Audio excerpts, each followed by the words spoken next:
नमस्कार भाऊ. नमस्कार. परिचय द्या भाऊ आपला.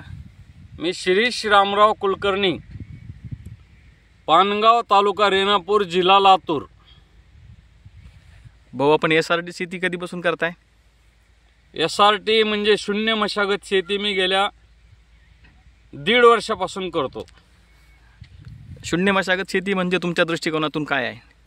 शून्य मशागत शेती हा जे 3 शब्द आहेत, हे सगळं चंद्रशेखर भडसावळे नावाचे एक खूप तज्ज्ञ आणि अनुभवी शेतकरी, ज्यांनी गेल्या 20 वर्षापासून प्रयोग करत शेतकऱ्यांचा शेतीच्या उत्पादनाचा खर्च कमी करण्यासाठी काय करता येईल त्याच्यामध्ये शेवट अभ्यास करत त्यांनी हे तंत्र शोधून काढलं की शून्य मशागत शेती म्हणजे 4.5 फुटाचे बेड तयार करायचे, सेंटरला नाली 4.5 फुटाला घेऊन होणारे बेड तयार करायचे आणि त्याच्यावर टोकन यंत्रानं पेरणी करायची.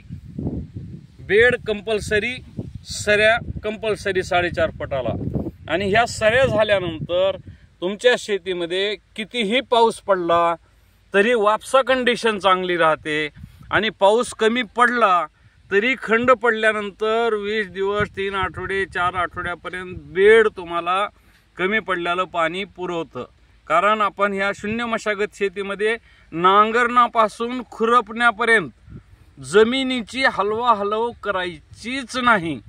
नांगरण करणे म्हणजे जमिनीवर अत्याचार करणे, जमीन भुसभुशीत करून उघडी करून 35 डिग्रीच्या टेम्परेचरच्या पुढे ठेवल्यानंतर जमिनीतले सगळे जीवाणू मरून जातात. म्हणून नांगरण न करता जमिनीमध्ये येणारं तण आणि पिकाचे खोडवे, पिकाचे मुळं, धसगटाच्या खालचे जमिनीमधले मुळं हे सांभाळून ठेवून शेतीला खत पुरवायचा. कारण बाहेरून खत घालणं आताच्या काळामध्ये शक्य नाही, कोणत्याही शेतकऱ्याला शक्य नाही. मोठा शेतकरी असला तरी त्याच्या घरातल्या जनावरांवर 1 एकर 2 एकरपेक्षा जास्त शेणखत घालू शकत नाही. आणि लहान शेतकरी तर बाहेरून शेणखत विकत घेऊन आणू शकत नाही. म्हणून जमिनीमध्ये निसर्गानं दिलेल्या तणाचं व्यवस्थापन करायचं. तण कोणतंही मुळासकट काढायचं नाही. पीक काढून घेतल्यानंतर त्याचे मुळं उकरून बाजूला काढायचे नाहीत, ज्याच्यामुळं जमीन सच्छिद्र बनते आणि जमिनीमध्ये पडलेल्या पावसाचं पाणी झिरपायला मदत होते. आता उदाहरणार्थ कापूस आणि तूर या पिकांसारखी मुळं तर 2.5 फूट 3 फुटापर्यंत खोल जातात. आपण नांगरण करून ते सगळे मुळं तोडून जमीन भुसभुशीत करून काढून टाकतो ते वेचून. तर ते वेचून न काढता धसकट तसेच ठेवले तर ते धसकट आणि मूळ वाळल्यानंतर कापसाची, तुरीची मूळ जिचा आकार हिरवा असल्यानंतर मोठा असतो, तो पण वाळल्यानंतर बारीक झाला की त्याच्यामधून जमिनीमध्ये पाणी झिरपायला रस्ता तयार होतो आणि पाण्यामध्ये आपल्या शेतामधून पाणी बाहेर वाढून जायचं प्रमाण वाढतं. आणि आपण तण व्यवस्थापन करत असल्यामुळं या प्रत्येक सरीमध्ये गवताचं आच्छादन राहतं. म्हणून कितीही मोठा पाऊस पडला तरी आपल्या शेतातलं पाणी शेताच्या बाहेर वाहून जात नाही. आणि पाणी वाहून जाताना बाहेर आपल्या जमिनीचा बारीक कण सुद्धा वाहून जात नाही. जमिनीचा कण शेतीच्या बाहेर वाहून जाऊन न देणे म्हणजे जमिनीची प्रकृती चांगली ठेवणे, तिचा कस कायम ठेवणे आणि मग तिला पडणारी खताची गरज कमी होते. तर ह्या सरी पद्धतीमुळं आता माझा अनुभव असा आहे की परवा 10 तास पाऊस पडला. अगोदर ह्या सऱ्या केलेल्या होत्या. या 4.5 एकरमध्ये 60 सऱ्या आहेत 500 फूट लांबीच्या. 10 तास पाऊस पडला तरी त्या 60 सऱ्या फुल भरल्या, बेडवर पाणी आलं नाही. आणि 60 सऱ्या भरलेल्या 2 दिवसानंतर हळूहळू जिरून 3ऱ्या-4थ्या दिवशी पूर्ण पाणी जमिनीत जिरलं. 1 बकेटभर सुद्धा पाणी ह्या 4.5 एकरमधून बाहेर वाहून गेलं नाही. पाणीच बाहेर वाहून गेलं नाही म्हणजे आपली मातीचा कण, गढूळ पाणी हे तर प्रश्नच नाही बाहेर वाहून जायचा. आणि जमिनीची तब्येत त्याच्यामुळे चांगली राहते. तुमच्या SRT सुरू करण्याचा उद्देश काय होता आणि ते साध्य झालं आहे काय? SRT सुरू करण्याचा उद्देश म्हणजे मी 4 वर्षापूर्वी शेतीमध्ये आलो आणि 4 वर्षापूर्वी शेतीमध्ये आल्यानंतर मला असं जाणवलं, हे SRTचे सगळे माहिती घेतल्यानंतर, की हे कमी खर्चाची, नांगरणापासून नांगरण, रोटिवेटर, पाळी घालणे, पंजी करणे, पेरणी करणे, दुंडे करणे आणि हे सगळा खर्चाची जर बेरीज केली तर साधारण 10 ते 12,000 रुपये हा खर्च येतो. हा खर्च शेतीवर करायची गरजच नाही एकरी.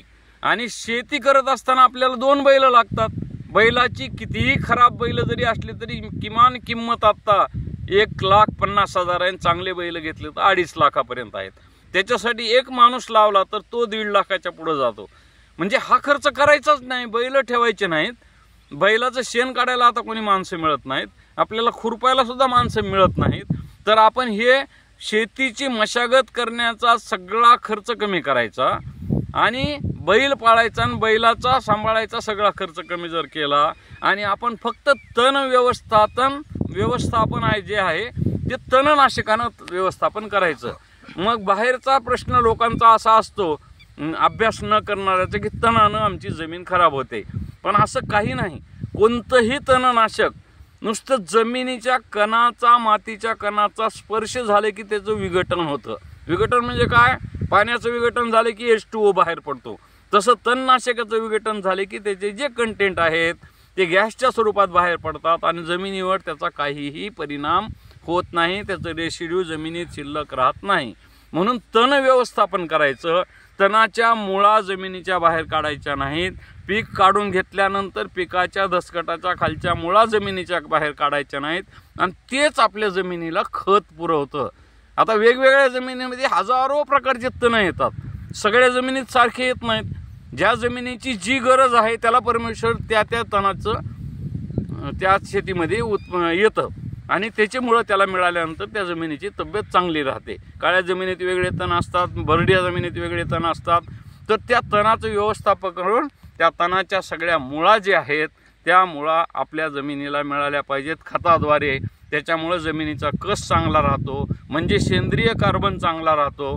आज मराठवाड्याची परिस्थिती आहे.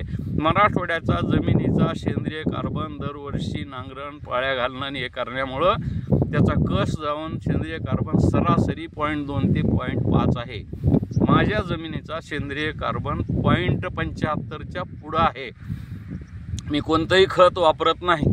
ऑर्गॅनिक खत खायच्या पिकाला ऑर्गॅनिक खत वापरतो आणि बाकी कोणतेही खत न वापरता बाहेरून खत न आणता माझी शून्य मशागत पद्धतीनं शेती करत असल्यामुळं माझ्या जमिनीमध्ये मी कितीही तण वाढलं तरी मी आनंदी राहतो. आणि तणाचं ग्रास कटरनं मोठे झालेले तण कट करून पीक चालू असताना छोट्या छोट्या तणावर पिकाच्या मध्ये हुड लावून तणनाशक मारून तण कंट्रोल करतो. तणाचं व्यवस्थापन करतो जेणेकरून त्याच्या मुळा सगळ्या जमिनीत राहतील आणि उत्पादन घेता येईल. बरं, उत्पादनात काही फरक पडतो का? मी सुरुवातीला जमीन केली त्यावेळी माझ्याकडे इथं 1.5 एकरचा असा अनुभव होता की पारंपरिक पद्धतीनं गहू होता. त्या पारंपरिक पद्धतीमध्ये 2दा दुंडे करून खुरपण करून मला त्या गव्हाचं उत्पादन 16 क्विंटल झालं. आणि मग मी SRTवर शिफ्ट झाल्यानंतर त्याच 1.25 एकरमध्ये दुसरा गहू पेरला आणि खुरपण न करता दुंडे न करता मला 18 क्विंटल झालं पहिल्याच वर्षी. म्हणजे याच्यामध्ये वाढू न वाढू कमी तर 100% होत नाही. सोयाबीन बद्दल काय अनुभव याच्या संदर्भात? सोयाबीन बद्दलचा सुद्धा अनुभव असा आहे. मला मागच्या वर्षी 12.5 क्विंटल पर एकर सोयाबीन झालं. यावर्षी तर सरासरी आपल्या भागातली 5 क्विंटल आणि 6 क्विंटलच आहे. तरी मला आता 10.5 क्विंटल एकरी सोयाबीन झालं. दुसरा असा विषय विचारायचा प्रश्न असा आहे की SRTशी निगडीत अजून काय काय काम तुम्ही करतात? SRTशी निगडीत काम म्हणजे आता हे SRT माननीय चंद्रशेखर दादा भडसावळे यांनी 25 वर्ष अभ्यास करून अख्ख्या महाराष्ट्रातल्या शेतकऱ्यांना त्यांच्या शेतीवरचा खर्च कमी करण्यासाठी ही पद्धत शोधून काढून त्याचा प्रसार करण्याचं ठरवलंय. आणि त्यांनी आता महाराष्ट्रामध्ये 10,000 हेक्टरवर अशा प्रकारची शेती चालू आहे. त्यातली मराठवाड्यामध्ये जालना आणि संभाजीनगर जिल्ह्यामध्ये 5,000 एकरवर ही SRTची शेती चालू आहे. आपल्या भागामध्ये लातूर, धाराशिव, बीडचा अर्धा भाग एकर जरा कमी आहे. तर या तंत्राचं शेतकऱ्यांना माहिती होण्यासाठी माननीय दादा भडसावळेंनी महाराष्ट्रामध्ये 11 प्रकारचे असे प्रशिक्षण केंद्र काढले, ज्याला आम्ही शेती शाळा म्हणतो. आणि दर महिन्याच्या 2ऱ्या रविवारी आणि 4थ्या रविवारी आपण अशी प्रशिक्षण शेती शाळा घेतो. त्याच्यामध्ये माननीय दादांचे 3-4 व्हिडिओ, ज्याच्यामुळे लोकांचं समाधान होईल. आणि त्याच्यानंतर आम्ही जे 2 वर्षापासून 5 वर्षापासून 7 वर्षापासून अनुभव घेतलेले शेतकरी आहोत, यांचं तिथं घेऊन 3 दिवसाचं ट्रेनिंग करून लोकांना कशा पद्धतीनं आणि काय समजावलं पाहिजे त्या पद्धतीनं आम्ही शेतीची समजावून देतो. लोकांचे आलेल्या प्रश्नांची सर्वांची उत्तरं द्यायचा प्रयत्न करतो आणि लोकांना ह्या SRT पद्धतीची कशी खर्चात बचत होते आणि आपण शेतकऱ्यांनी ही का अवलंबी पाहिजे याच्यासाठी शेती करून लोकांना समजावून सांगतो. आत्ता माझ्या 2 शाळा झालेल्या आहेत. 2 शाळेला साधारण 40 शेतकरी येऊन गेले 2 शाळेमध्ये मिळून. आत्ता 16 तारखेला एक शाळा आहे आणि 31 तारखेला एक शाळा आहे, तर त्यालाही 16 तारखेला 20-22 शेतकरी येणार आहेत. आम्ही आमच्या कोशिश करून आम्ही प्रयत्न करून दादा भडसावळेंचं महाराष्ट्रातील भारतातील शेतीचं कमी खर्चामध्ये शेती उत्पादन कसं करायचं याचं तंत्रज्ञान प्रसार करायचं आणि शेतकऱ्याचा फायदा करायचा, शेतकरी आनंदी राहायला पाहिजे ह्याच्यासाठी प्रयत्न करायचा. ह्या तत्त्वाचा पाठलाग करण्यासाठी आम्ही त्यांचा तंत्र अवलंबून आम्ही खर्च कमी करत असल्यामुळे आम्ही हे काम करतो. खूप खूप धन्यवाद आणि तुमच्या या सगळ्या कार्याला शुभेच्छा.